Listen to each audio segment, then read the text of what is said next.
дуруд ба ҳаводорони барномаҳои телевизиони илм ва табиат. дар ин манзараи зебо қарор доштани мо бесабаб нест. тамоми ин сарсабзию хӯрамӣ натиҷаи об аст ва об ҷашне дорад бо номи Тиргон. ҷашни Тиргон ҳамчун ҷашни ниёгон ва ҷашни об миёни мардуми тамаддунофари тоҷик шинохта мешавад.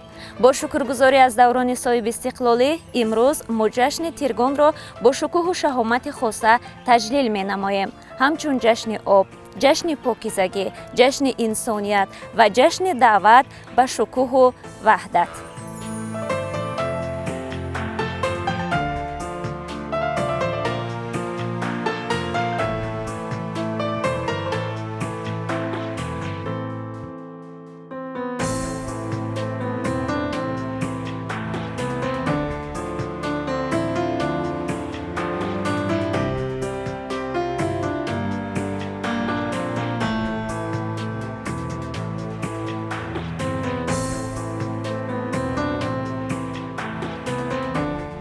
ҳар ҷашнеро ки мо пиромони он суҳбат мекунем, албатта пеш аз ҳама таваҷҷӯҳи моро худи баромади калима ба худ ҷалб мекунад.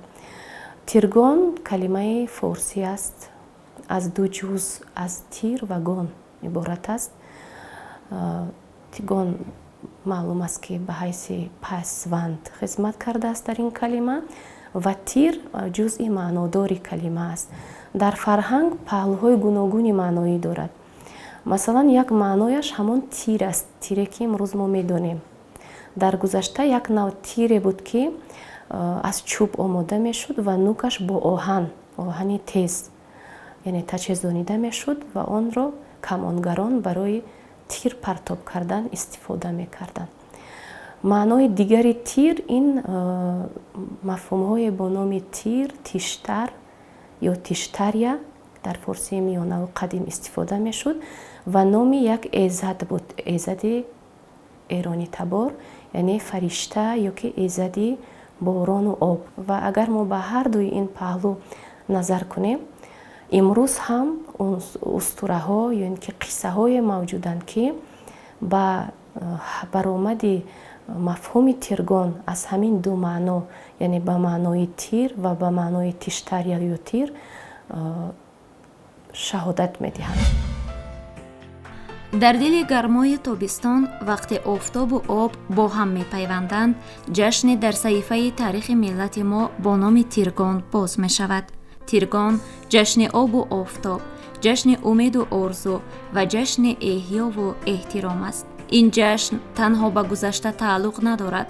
он оинаест ки имрӯзу фардои моро ба табиат мепайвандад.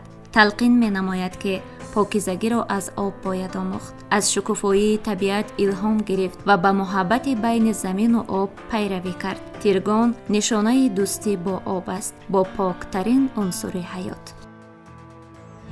аз дигар устураҳое ки то имрӯз мавҷуд аст, дар вобаста ба ҳикмати бо об тавъам будани он аст. худи Тиргон аслан ҷашни об аст, ҷашни об аст ва бо ҳикматҳои об пайванд аст.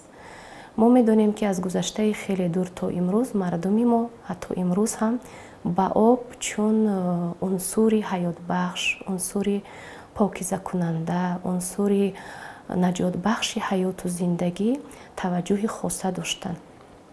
ва ҳамин буд ки дар замони фирӯзи пешдодӣ мувофиқи ривоятҳо 7 сол борон намеборад ва бо фармоиши фирӯзи пешдодӣ дар маъбадҳо оташ меафрӯзанд, мардум бо ибодат машғул мешаванд, садақаҳо мекунанд то ин ки борон биборад ва дар ниҳоят баъди 7 сол дар як рӯз, яъне рӯзи тир борон меборад ва он рӯзро рӯзи обрезгон муайян мекунанд.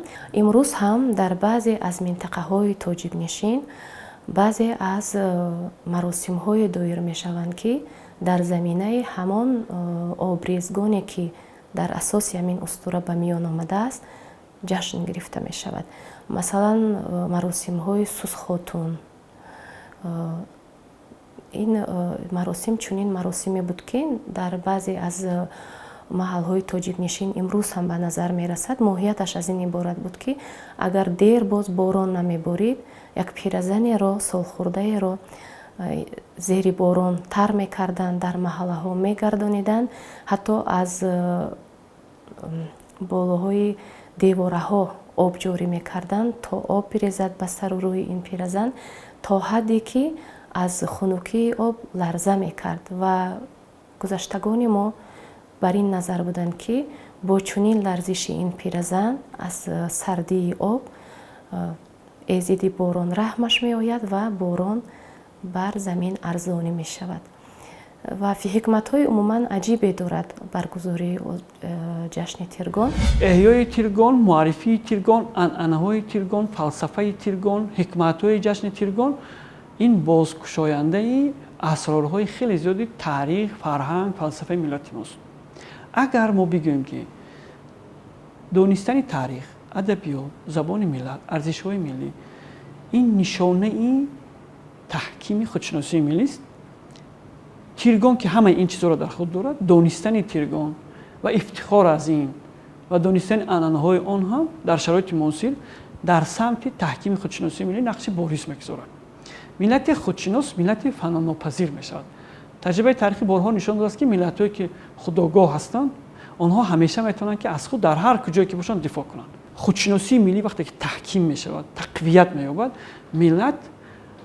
миллати бедор мешавад, миллати огоҳ мешавад. миллатҳои бедор, миллатҳои огоҳ ҳамеша сари зону истода, сари по истода барои худ, барои саодати ватани худ, миллати худ фикр мекунанд. ва ин иқдомҳое ки роҳбари давлати мо анҷом дода истоданд, ин ҷашнҳо, эҳёи масалан ҷашнҳои таърихӣ, таҷлили солгарди шаҳрҳои таърихӣ, шахсиятҳои таърихӣ, худашон китобҳои таърихӣ менависанд, озмунҳое ки болотар гуфтем роҳандозӣ мекунанд. ҳамаи ҳамин ба хотири боло рафтани маърифат, сатҳи худшиносии миллӣ мардум аст ки мардум аз асолати миллӣ бохабар шаванд, худшиносии миллишон таҳким ёбад. ва ман фикр мекунам ки тиргонам, донистани тиргонам ҳамчун як саҳифаҳои дурахшони таърихи миллати мо ин шабу рӯз барои миллати мо аз ҳар вақти дигар бештар зарурият дорад ва мо бояд ин чиза донем, аз ин ифтихор кунем, барои наслҳои оянда як меросе гузорем ки наслҳои оянда аз он чизе ки мо барои онҳо мерос мегузорем ифтихор карда тавонанд. ҳамон тавре ки имрӯз мо аз мероси гузаштагони худ ифтихор мекунем. вақте ки офтоб гарм мешавад, мо эҳсос мекунем ки офтоб гармии мо зиёд аст, талабот ба об зиёд аст. ҳамчунин замин ҳам мехоҳад об бихӯрад ё об бинӯшад. ҳамаи ҳаётҳои зиндаи мо аз чӣ вобаста аст? аз об вобаста аст. мо беино тасаввур карда наметавонем ки бе об ҳаёти мо зинда мемонад ё намемонад. ба ҳамин хотир инсонҳо ин устураҳоро, яъне инро талаб мекарданд, абрҳоро талаб мекарданд. мегуфтанд ки яъне об шавад, ҳосил зиёд шавад, ғаладона зиёд шавад, онҳо зиёд шавад. чаро ман дар боло зикр кардам ки ба он ситораи Суҳайли Яманӣ онҳо рӯ меоварданд, мегуфтанд ки соли некиву соли фаровонӣ бигардад. онҳо боварӣ доштанд ки ба ҳамон боварӣ доштанд ки яъне абр меояд, об меояд ва яъне ки фарёд кардани чиз? фарёд кардани об. чун аз дигар манобеъҳо ҳаст ки офтоб дар хуруҷ меояд, офтоб қаҳр мекунад, офтоб қаҳраш зиёд мешавад, бисёр гарм мешавад, сӯзон мешавад, хушксолӣ ба амал меояд. аз ҳамин лиҳоз онҳо талаб мекарданд бар мо худованд абр бидиҳад ё ин ки боронӣ бидиҳад ки ҳосили мо, яъне ҳосили он ранҷҳои кашидаи мо беҳуда наравад ва ин хушксолӣ ба амал наояд. яъне инҳо ҳастанд талаби об. аз ҳамин лиҳоз ман фикр мекунам ки талаб кардани об ба он хуруҷи офтоб ҳам вобастагӣ дорад, яъне бар гармии сахти офтоб. чун офтоб дар ин вақт рост, яъне перпендикуляр ҷойгир аст, ҳатто ва гармии офтоб хеле зиёд мешавад.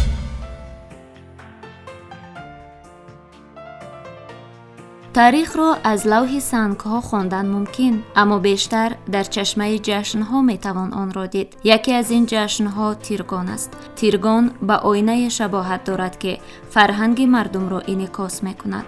оинае ки тамаддунҳоро бо ҳам мепайвандад ва одамонро ба пос доштани зиндагиву ҳаёт водор месозад. ҷашне ки бидуни забону сухан маъниҳои фарохеро ифода карда метавонад. ҷашне ки дар дунёи худ фарҳанги бузургу пурғановат ва таърихи доманадору пурҳикматро ғунҷонидааст. тавре медонем, мардуми ориёи табор, миллати тоҷик, ҳамчун қавми ориёӣ аз гузаштаҳои хеле дур ҳамеша ба ҷашн, ба маросимҳо эътибори хоса дошт.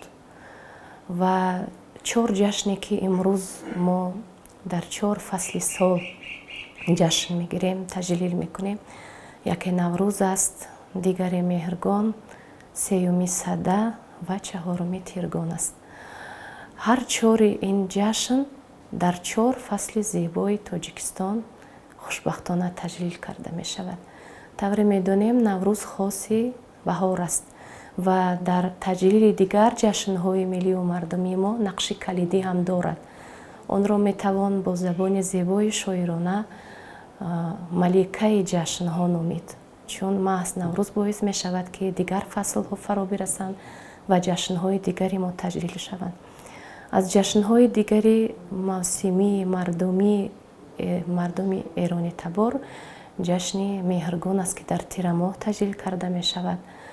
айни ғундории ғала, ғундории кишту кор, яъне ҷашни фаровонӣ аст. дигар аз ҷашнҳои мо ҷашни сада аст ки дар зимистон таҷлил карда мешавад ва чун ҷашни пайғомовар аз баҳор аст, яъне 50 рӯз 50 шаб то расидани баҳорро пайғом мерасонад. ва дар ин миён ҷашни тиргон хоси тобистон аст. ҳар як ҷашне ки мардуми мо дар тӯли таърих таҷлил мекарданд, моҳияту ҳикматҳои хоси фалсафии ҳаётӣ доштанд. яъне тир ин рамзи садоқат ва рамзи муайянкунанда ва рамзи ҳақиқат, яъне ҳақиқата муайян кард бо ҳамун хати кашидаи худ. акнун чаро ҷашни об? ин айёме ҳаст ки мардум ҳосили аввалро мебардоранд. ҳоло шумо бинед, дар имрӯз ҳам дар минтақаҳои Тоҷикистони мо ҳосили аввалро мебардоранд. айёми гармӣ аст, оғози фасл гармоҳ аст, ҳосили аввалро мебардоранд ва кишти дуюмро шурӯъ мекунанд. ва барои деҳқонон об дар ин айём бисёр бисёр зарур аст. дар шароити имрӯзаи Тоҷикистон ҳам агар шумо диққат дода бошед, вақте ки кишти дуюм сар мешавад, об лозим аст, лекин дар баъзе аз минтақаҳои Тоҷикистони мо ҳамун кишти якум имрӯз ҳамин шабу рӯз муҳтоҷи об аст. ин ҳамин шабу рӯз ва инсон ҳам ба об ниёз пайдо мекунад. ба ҳамин хотир ин ҷашнро ҷашни об, обпошон, обрезон, ҳатто саршӯён, дар баъзе сарчашмаҳо саршӯён.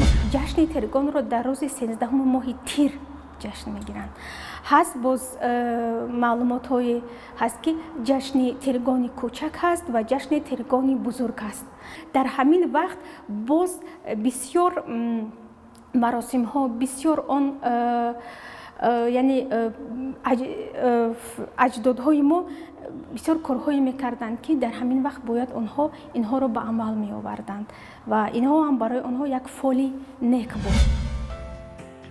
тиргон аз решаи тир номи яке аз моҳҳои қадими солшумории ориёӣ сарчашма мегирад. طبق تقویم اجدادی سنه 13 ماه تیر تیرگان خوانده میشد و این جشن برگزار میگردید. در زمان باستان آن رمز پیروزی نور بر تاریکی و آب بر خشکسالی را افاده میکرد. مردم برای بارش، برای سرشاری چشمه ها، برای بگزند ماندن زمین مراسم می‌آراستند. طبق بعضی سرچشمه ها در دوره های پیش تیرگان را با پوشیدن آب، شعر و ترانه و آراستن دسترخوان پر از سبزوات و میوه تجلیل می‌کردند. این جشن تنها جشن آب نیست، بلکه یک صدای از عمق تاریخ و تجربه و علم آسمانی است که مردم را به پاس داشتن آب و احترام به نعمت‌های طبیعت دعوت می‌نماید. در آیین‌ها یا که در اساطیر یا که خود در تاریخ قدیمی ما میگن یک فهمیشه هست که در تقریبا در هزاره چهارم قبل از میلاد، اکنون شما تصور کنید که تقریبا 6000 سال پیش از روزگار ما آریایی ها به دو گروه جدا شده بودند. آریایی های چارپادار، آریایی های کشاورز. در میان تورانی ها یعنی تورها و آریایی ها به خاطر مرز بوم نزاع پیدا می شود. شاه آریایی ها منوچهر بود و شاه تورانی ها افراسیاب. وقتی که نزاع پیدا می شود و در این جنگ تورانی ها دست بالا می شوند و می‌بینند که در نتیجه دست بالا شدن تورانی ها احتمالیت پیدا میشد که در آینده نزاع‌های اونا زیاد میشد و آریاها احساس میکنند که مقاومت کردن نمیتوانند. به همین خاطر بین اینها سازش بسته میشد، چون که اینا از یک نژاد هستند. آریایی، تورانی هرچند آریایی نژاد هستند. سازش بسته میشود و در اساس همین سازش که اینا میبندن میگن که ما باید که خط مرز رو دقیق جدا کنیم که بین بعد بحثا پیدا نشود. و یک کمانوری بوده است با نام آرش. آرش رو دعوت میکنند و آرش همین خط مرز رو معین میکند. با واسطه تیرکی به واسطه کمانش میاندازد و همون مسیر حرکت تیر کجایی که میرود میگن که و از ساحل دریای امو، بعضا میگن دایتیا، در اوستا مثلا دایتیا میگه ایستاده تیر میزند. این تیر میرد در کوههای فرغانه، بعضیا میگن در دماوند رفته میرسد. همون خط حرکت تیر را نگاه کرده خط مرز رو، مرزهای دو منطقه را از هم جدا میکنن. این یک اساطیر است. متاسفانه در تاریخ ما با مسئله اساطیر کم توجه میشود. وقتی که اساطیر سایه تاریخ است. این چی معنی دارد؟ در اساطیر، در مغز اساطیر واقعیت هست. فقط دیدی خردمندانه در کار که و دریافت. از این نقطه نظر باید بگم که اگرچه که همین قصه های دور و دراز ما خصوصیت اساطیری را گرفته است، اما واقعیت در داخل این هست که عالمان امروز هم به این نظر هستند که در نتیجه همین سازش و با استفاده از یک دانشمند با نام آرش یک گروه تشکیل شدند و همین خط مرز را معین کردند. از بس که آرش در میان آریایی ها همچون کمانور نامآور شده بود، مشهور شده بود، ماندگار شده بود، درباره آرش این گونه قصه ها گفتند. اما من گمان میکنم که وقتی که این مرز معین کردن و آرش به مناسبت همین با آسمان تیر خالی میکند، یعنی تیر خالی کردن در روزهای جشن و سور، حالا همه این روز هم که هست در عیدهای ما، حتی در عیدهای دولتی ما شما اگر توجه کرده باشید شلیک سر میتیم آسمان با این عنعنه‌های خیلی قدیمی ما هست که به مناسبت انجام مرزبندی که یک پیامد خوب داشت شلیک سر دادن آسمان با. یک مخصوصیت خاص و عجیبی دارد که عموما جشن‌های ملی و مردمی ما مردمان قوم آریایی ایرانی تبار در گذشته 12 ماهی که موجود است، 12 ماه، در هر 12 ماه یک روز رو همچون عید جشن میکردند. و این روز کدام روز بود؟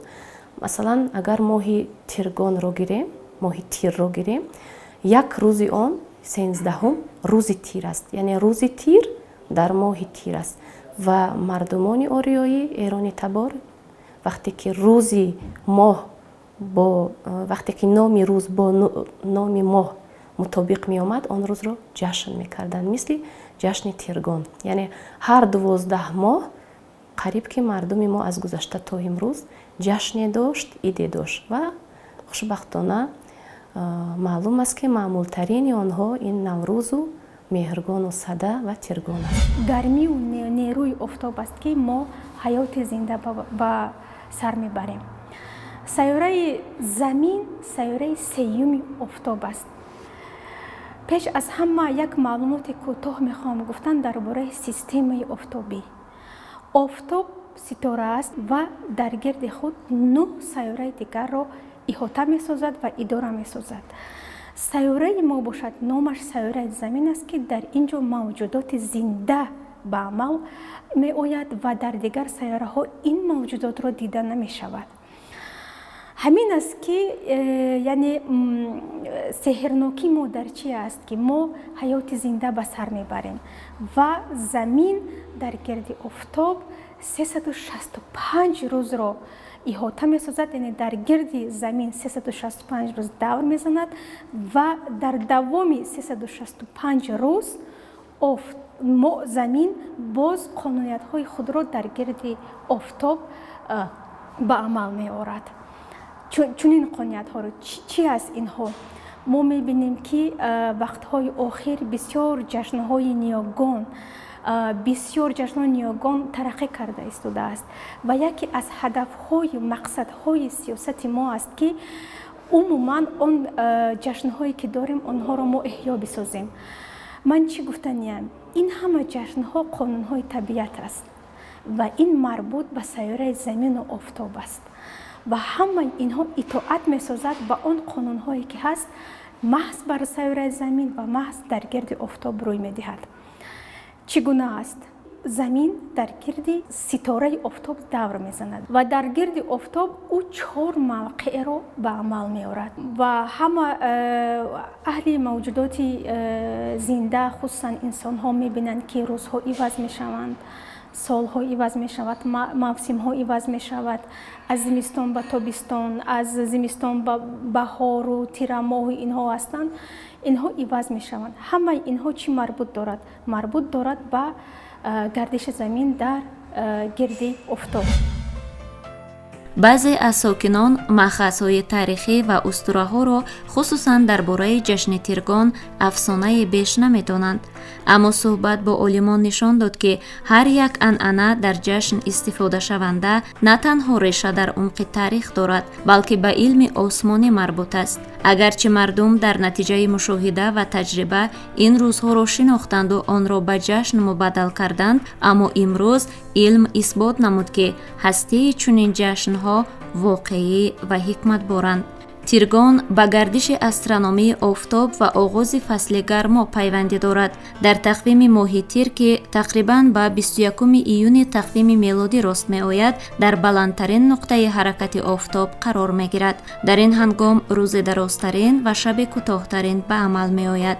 ниёгони мо бо мушоҳидаи дақиқи осмон, ҳаракати ситораҳо ва офтоб ки бузургтарин ситора дониста мешавад, ин марҳиларо ба як оғози табиии тағйироти иқлимӣ марбут донистанд. мутобиқи баъзе сарчашмаҳо дар ҷашни тиргон ба қавли чилаи тобистон оғоз меёбад ки эҳтимоли гармии зиёдро дар бар дорад. фарогирии гармии зиёд талаботро ба об меафзояд ки ин ҳам ҳикматҳои ба худ хос дорад.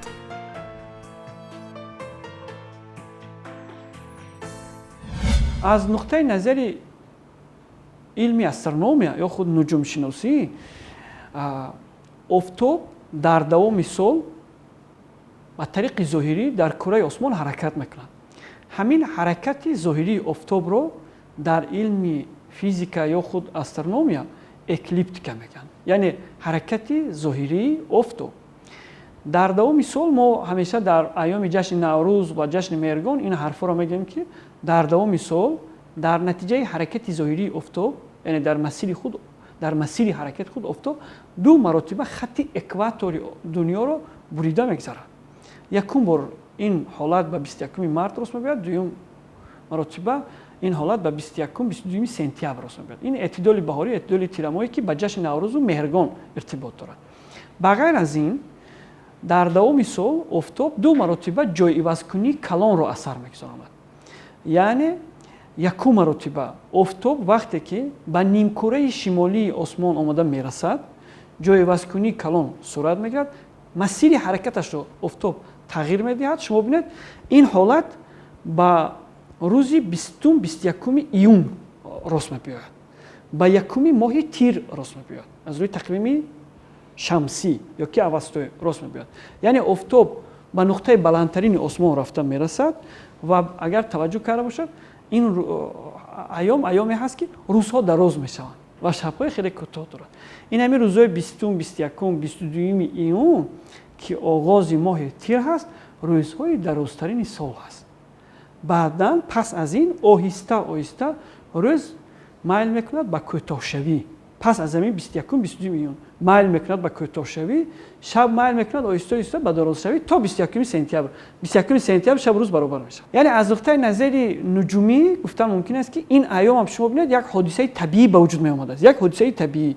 Ман фикр мекунам ки гузаштагони мо дар дурии таърих ҳамин ҳодисаҳои табииро замоне ки ягон намуди техника технология имрӯз дар соҳаи физика, астрофизика ва ин чизо ҳаст вуҷуд надошт, дар асоси таҷрибаҳои зиндагӣ ҳаминро мушоҳида карданд. Яъне муайян кардани ҷашни Тиргон, ҷашни Наврӯз, ҷашни Мергон, ҳатто шаби Ялдо, ҳамаи ҳамин як ҳодисаҳое ҳастанд ки гузаштагони мо дар айёми хеле дур ҳаминро муайян. замин боз даврро дар гирди офтоб идома медиҳад. Дар ин вақт мо мебинем ки рӯзҳо дароз мешаванд. рӯзҳо дароз шудан мегиранд, яъне шабҳо кӯтоҳ шудан мегиранд ва рӯзҳо дароз шудан мегиранд. Омада дар вақти 21 июн ин вақт интиқоли тобистон мегӯянд ки аз ҳама дарозтарин рӯз ва кӯтоҳтарин шаб аст. ин чи аст? яъне замин аз сояи офтоб дуртар шудан мегирад ва дар ин вақт офтоб бар замин перпендикуляр ҷойгир аст. яъне ки инро мегӯянд ҳодисаи астрономӣ ва интиқоли тобистона. чаро ҷашни Тиргон маҳз ба ҳамин шабоҳат дорад, ба 21 июн ё ин ки ҷашни интиқоли тобистона шабоҳат дорад. чун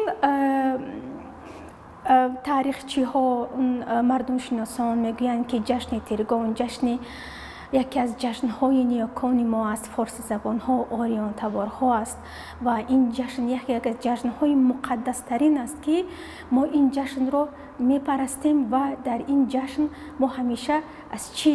аз сулҳофарӣ, аз муттаҳидӣ, аз он рукунҳое ки умуман тамаддуни мухталифи мо мепарастанд, мо онҳоро мепарастем. яъне барои на танҳо кишту кор, барои фарёд кардани об, барои фарёд кардани борон, барои хоҳиш кардан, яъне ки аз мо ғаллаҳои мо сер ҳосил шавад ва мо битавонем ки яъне ки соли пур аз фаровонӣ бигардад.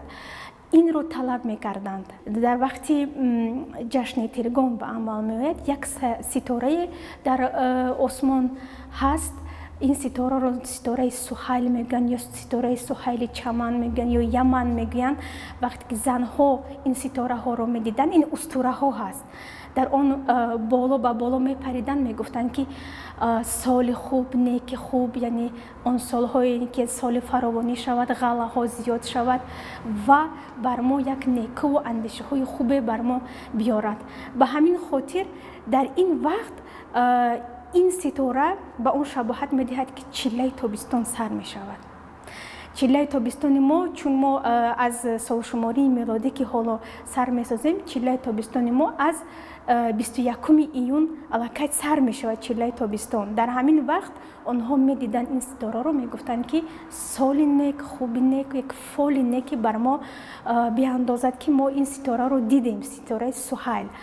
аммо дар астрономияи ҳозира бошад, ин ситора ба қавл аз ситораи равшантарин аст дар осмон ва маҳз дар ҳамин вақт он равшанӣ медиҳад ва ҳатто дар кунҷи шимоли осмон ҷойгир аст ва ин ситорам бештар дорад ба дигар устураҳое ки аврупоиҳо ё дигарҳо инҳо мебинанд. ин ситораҳоро чун ситораи рамзи некӣ онҳо мепарастанд.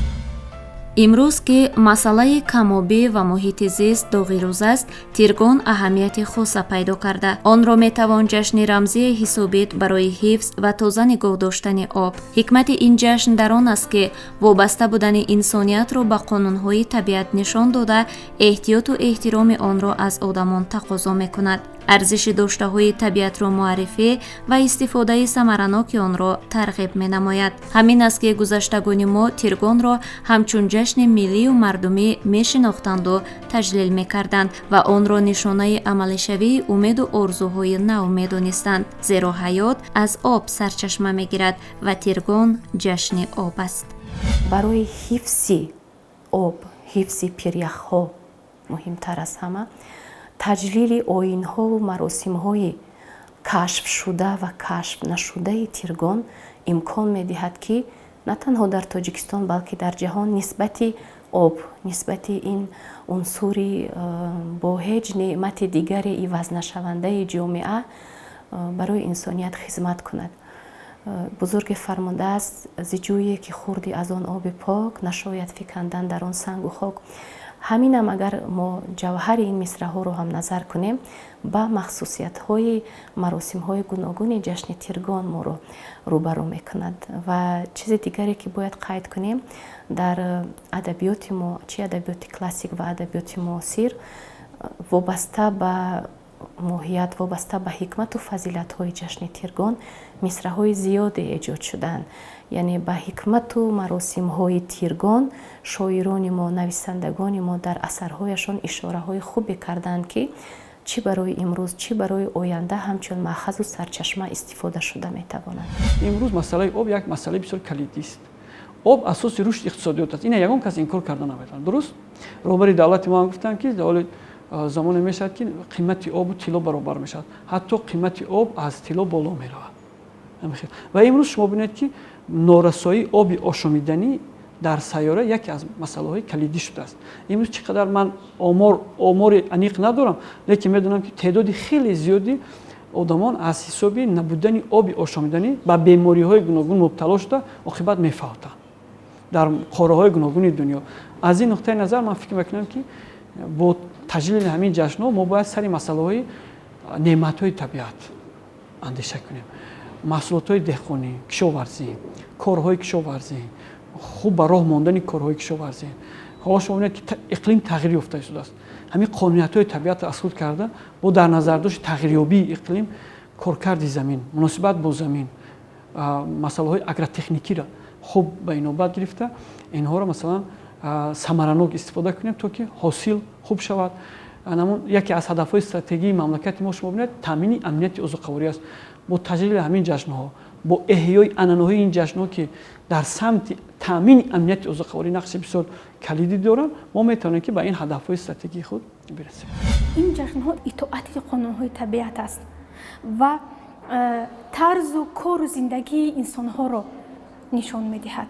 пеш аз ҳама чӣ аст барои инсонҳо, барои фаъолияти инсонҳо аст. фаъолияти инсонҳо вобаста ба мавсимҳое ки ҳаст, чун пеш ҳамаи инҳо бо воситаи даст ба амал меомад. на техника тараққӣ карда буд, на дигар маҳсулотҳои инфраструктурае ки мо ҳоло дорем, инҳо тараққӣ накарда буданд. ба ҳамон хотир инсонҳо аз он талаб мекарданд ки об зиёд шавад, яъне зиндагии мо ба он фароҳам бисозад. аз инҳо талаб мекарданд ва дар ин асосҳо чунин ҷашнҳо пайдо гардид. чунин ҷашнҳо пайдо гардид ки ин ҷашнҳо бинед чанд ҳазорсалаҳо омада истодааст ин ҷашнҳо ва ин ҷашнҳо бояд мо ин ҷашнҳоро хеле муқаддас нигоҳ дорем ки чун ҳам ба табиат вобаста аст ва ҳам ба ниёгони мо вобаста аст.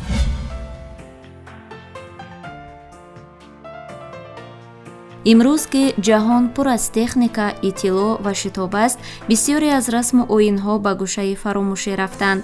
вале оё мо ҳақ дорем ки ба решаҳои фарҳангиву тарихии худ бепарвоёна нигоҳ кунем? ҷашнҳое чун тиргон на танҳо як хотира, балки бахше аз худшиносии миллӣ ва муттаҳидкунандаи наслҳо мебошад. تیرگان احیای ریشه های ماست. پاس داشتن فرهنگ است که ما را به اجداد صاحب تمدنمان می پیوندد. تیرگان نه تنها یک جشن است بلکه دعوت است به همدیگر فهمی، محیط سالم و انسانیت. ما در عصر 21 قرار داریم. عصر علم و تکنیک است. اراده انسان به فتح کیهان رسیده است. اما ما اینجا از جشن‌های ملی و مردمی صحبت میکنیم. اگر ما ژرف‌تر به عمق معنا و مفهوم و حکمت‌های این جشنواره‌ها نظر اندازیم، میبینیم که بالاتر از فتح کیهان انسان بودن است. بالاتر از فتح کیهان رحم و شفقت داشتن است. بالاتر از فتح کیهان جامعه ساختن است. دولت را پابرجا نگاه داشتن است.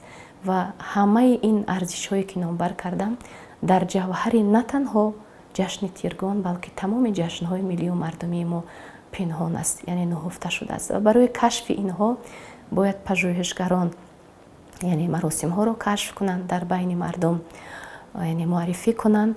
مردم در اساس دستاوردها، در اساس کشفیات‌های عالمان اعتقاد پیدا می‌کنند تا بیشتر و خوبتر این جشن‌ها و مراسم‌های آنها را درک کنند و البته تجلیل کرده توانند. و در عصر 21 فراموش نباید کنیم که از تمام پیشنهادهایی که اساسگذار صلح و وحدت ملی، پیشوای ملت محترم امام علی رحمان در منبرهای بلند تشکیلات‌های بین‌المللی دستگیری کردند، پیشنهاد و پیشبری کردند، این جشن‌های ملی و مردمی ما از جمله نوروز و مهرگان و سده و تیرگان است. و تیرگان هم در این برابر از جانب پیشوای معظم ملت بارها و بارها پیشنهاد و پیشبری گردیده است و خوشبختانه در زمان صاحب استقلالی ما توانستیم استقلال کامل این جشنواره‌ها را نیز به دست بیاریم. یعنی امروز ما سربلند از آن هستیم، سرفراز و صاحب افتخار از آن هستیم که آزاد می توانیم از این جشن‌های ملی و مردمی صحبت کنیم، مراسم‌های آن را بین مردم یعنی فهمانیم، بین مردم تلقین نماییم تا آنها توانند برگزار نمایند، برای خودشان چیزی از معرفت و معنویات بگیرند. چون ما نامبر کردیم هیچ مثلا کینه و تزویری در جوهر این جشن‌های ملی و مردمی ما وجود ندارد. یعنی ما آنها را احیا کرده ایستادیم، ما به نسل جوانان فهمانده ایستادیم که اینها مربوط دارند به آن یگان ما و اینها قانون‌های محض طبیعت هستند که آنها محض از این قانون‌ها آورده شدند و نه با اون یک خرافات و نه با اون یک فکرهایی که ساخته شده است. آنها ساخته نشدند چون اینا مقدسات ملی هستند و اینها از عمق تمدن آریا تباری فارسی زبان ها آمده ایستادند که آنها ما را همیشه هدایت بر چی میکردن؟ بر نیکی، بر متحد سازی، بر آن صلح آفرین میکردن، برای آن که قانون‌های طبیعت، ما چون انسان هستیم ما همیشه از روی قانون‌های طبیعت زندگی میکنیم. ما هر لحظه میبینیم قانون‌های طبیعت با ما هست. ما هر لحظه میبینیم که چقدر قانون‌های طبیعت ما رو فرا میگیرد. ما با اجرایش آنها رو میسازیم، حرکت میکنیم، راه میگردیم، میبینیم که زندگی در حرکت است، میبینیم که همه اون موجودات زنده هست که ما میبینیم، اینا همه چی هستن، اینها مربوط دارن به طبیعت، با اون طبیعت، یعنی که به قانونهای طبیعت. و پیش از همه برای چی جشن تیرگان رو چون مقدس میدونستن؟ برای اون که این جشن خورشید است، جشن آفتاب است، یعنی جشن آفتابی بزرگ است. اگر آفتابی بزرگ نباشد در روی زمین ما این فراوانی که هست وجود داشته نمیتواند. آفتاب که هست ما محصولات میگیریم، آفتاب که هست ما میوه میگیریم، آفتاب که هست ما میبینیم. همچون انسان هست از نارسایی های یکی از ویتامین های د میگویند، این نارسایی است از نرسیدن آفتاب. барои таъсири умуман таъсири хуби мушакҳои бадан аст. ин ҳам чӣ шабоҳат дорад ба офтоб шабоҳат дорад ки тарзи сохтору шакли инсонро бақоват месозад. тиргон ҷашнест ки сифатҳои неки инсониро рушд медиҳад, муҳаббатро ба табиат меафзояд, қимати обро муаррифӣ мекунад, умедвор будан ба фаровонию шукуфоиро тақвият медиҳад, дар натиҷаи заҳмату меҳнат расидан ба саодатро талқин мекунад. дар мисоли покию тозагии табиат гувороии покии дилҳоро нишон медиҳад. ҷашни тиргон ҷашнест ки мардумро ба ҳамдилӣ, ҳамдигарфаҳмӣ, ободкорӣ ва суботу пешравӣ водор мекунад, чун оина таъриху фарҳангро ба ҷило меорад ва одамонро бо гузаштаи худ наздик мегардонад. агар гузашта тавонад ки имрӯзро обод кунад, ҳеҷ боке нест ба он баргаштан. бисёр ман мешунавам дар байни мардум суханҳоеро ки ба гузашта набояд баргашт.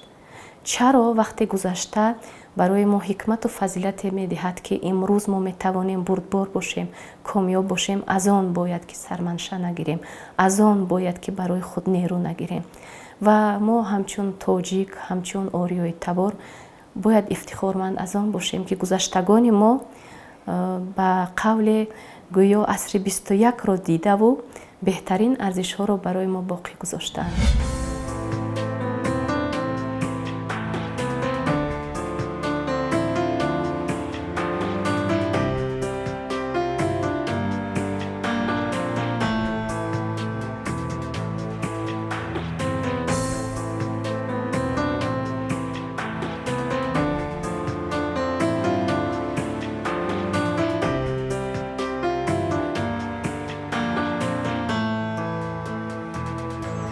аз суҳбат бо олимону донишмандон аён гардид ки ҷашни тиргон дар баробари ҷашни наврӯз шукӯҳу шаҳомати хоса дошта сифатҳои неки инсониро тарғиб менамояд. хусусан дар замони имрӯз бо ба назар гирифтани пешрафти босуръати илму техника зарур аст ки насли наврасу ҷавонро аз ҷашнҳои қадимаи худ огоҳ намуд. зеро огоҳ будан аз ҷашнҳои қадима баргаштан ба ақиб нест, балки қадамҳои устувор гузоштан ҷониби оянда аст. мо бовар дорем ки дар оила падару модар, дар ҷомеа фаъолони ҷомеа талош мекунанд фарзандон ва насли наврасу ҷавони имрӯзро аз ҷашнҳои қадимаи ниёгон огоҳ намуда бо парвариши сифатҳои неки инсонӣ қадамҳои устуворро дар пешрафту суботи ҷомеа боз ҳам мустаҳкамтар намоянд. то дурудҳои дигар дар барномаҳои дигари телевизиони илм ва табиат шабакаи моро пайгир бошед.